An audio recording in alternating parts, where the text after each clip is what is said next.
कल्याण डोंबिवली महापालिकेच्या डोंबिवली विभागीय कार्यालयात चक्क दारूची पार्टी सुरू असल्याचा प्रकार समोर येतोय। हा प्रकार सोमवारी रात्रीच्या सुमारास उघडकीस आल्यानंतर पालिका वर्तुळात एकच खळबळ उडाली आहे।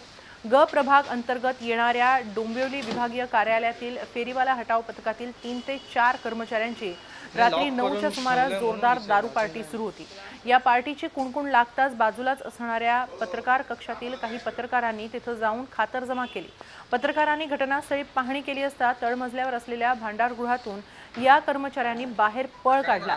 या ठिकाणी दारूच्या बाटल्या, सिगारेटची पाकिटं, दारूने भरलेले ग्लास, भाजलेल्या चण्यांचा चकणा आदी साहित्य आढळून आलं।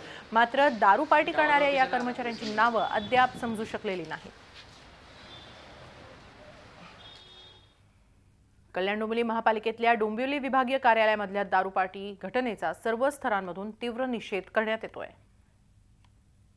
याच्या आधी झालेली आहे। उद्या गुरुवारी महासभा आहे। महासभेत स्वतः मी प्रस्ताव सादर करणार आहे की जे कर्मचारी असतील याच्यावर जे अशी दारूच्या ओल्या पार्ट्या करत असतील आपल्या महापालिकेच्या ऑफिसमध्ये, ही निंदनीय गोष्ट आहे आणि अशी कधी होऊ नये। माझी सर्वांना विनंती आहे, असं करू नये। महापालिकेचं ऑफिस आहे, जनतेसाठी ऑफिस आहे।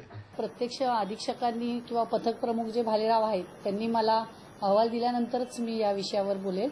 पण जे दोषी आढळतील त्यांच्यावर कारवाई प्रस्तावित केली जाईल। या नागरिकांना तो वातावरण अनुकूल असा पाहिजे आणि या पद्धतीने जर दारू पार्ट्या व्हायला लागल्या, या ठिकाणी स्त्रिया येतात, ज्येष्ठ येतात, त्यांच्याबरोबर मुलं येतात आपली कामधंदा टाकून, आणि अशा ठिकाणी जर दारू पिण्याच्या जर बातम्या पसरत राहिल्या तर महानगरपालिकेला खऱ्या अर्थाने हे लोक बदनामीच्या खाईत ढकलत चाललेली आहेत। झी 24 तास रहा एक पाऊल पुढे।